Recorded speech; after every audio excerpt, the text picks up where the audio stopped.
just what I got to do.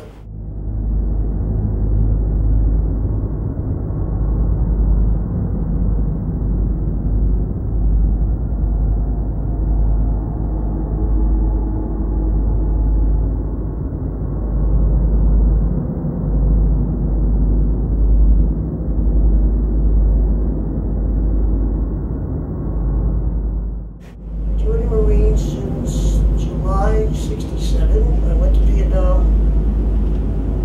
Left for Vietnam December 30th, '67.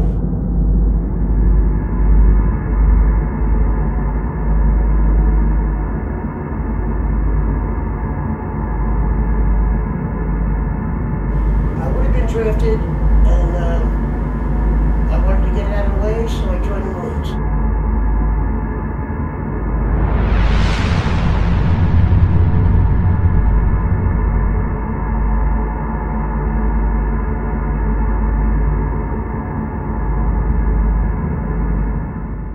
I stepped off the plane into the year 1442, where a 7-year-old was trying to sell me his 14-year-old sister. And I asked him, are you a pimp, a midget, or a kid? That impression and the smell and the poverty is nothing you have here.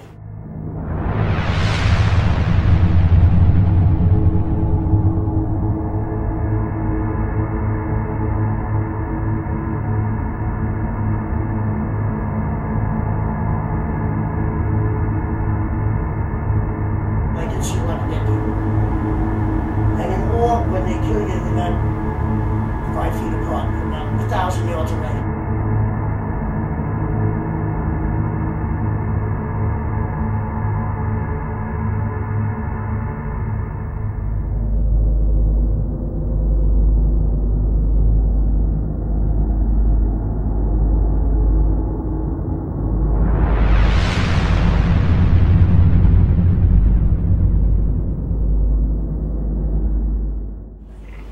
One afternoon, this other guy got off duty, walked up, he decided to shoot this guy in the back of the head, which I was eating an ice cream cone, and I fucking yelled at him, like, what the fuck?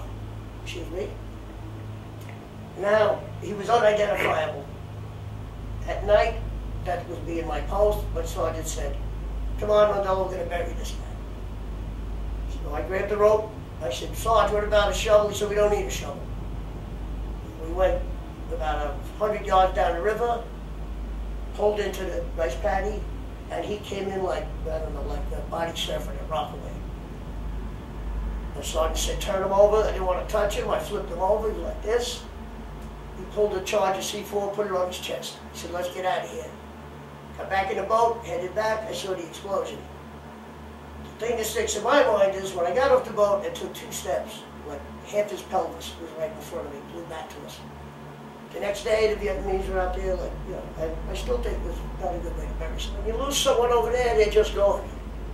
They don't just tell you, like, what happened to Smitty, he's gone. I lost friends before I went there. I had friends of mine who were in the Army that came and hid with me while they were trying to figure out how to get home. And we lost a whole lot of people, because wherever you went by the air base, you could see the coffins.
Fucking let us fight the war.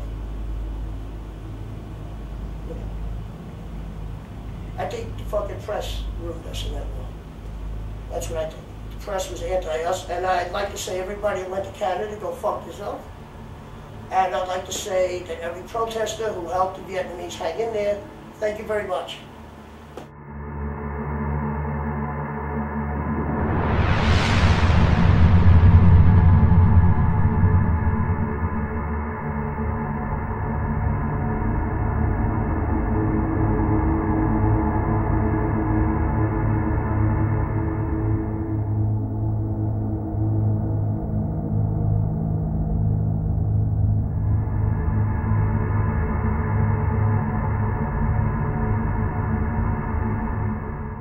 The United States government, we couldn't think much because they never gave us news.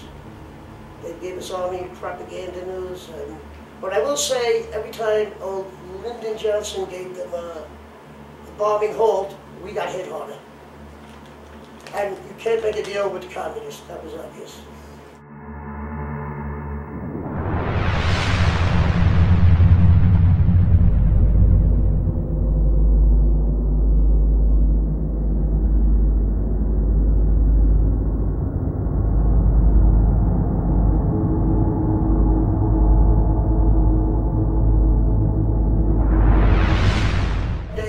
On duty, and I turned to CP post, and Gardner was there with a guy taking a picture of him. I can only say like a hunter in Africa that shot a buffalo or a lion.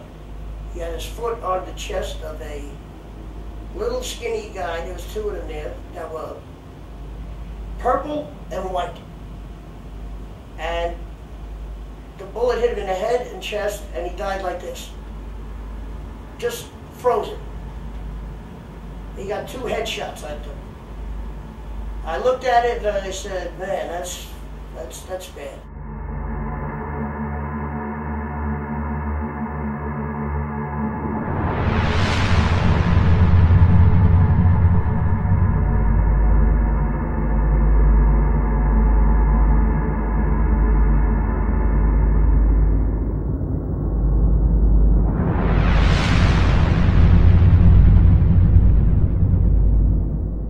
I remember guys who got killed after I left. I remember guys who got killed by our own guys. I remember guys that got killed by MPs. It was a quarter of beer in our club, all the pot you could get, if you had a headache, all the dope they'd give you, and you had your rifle with you all the time. Then you give your rifle back, you fly home, and you can't get a beer in San Diego.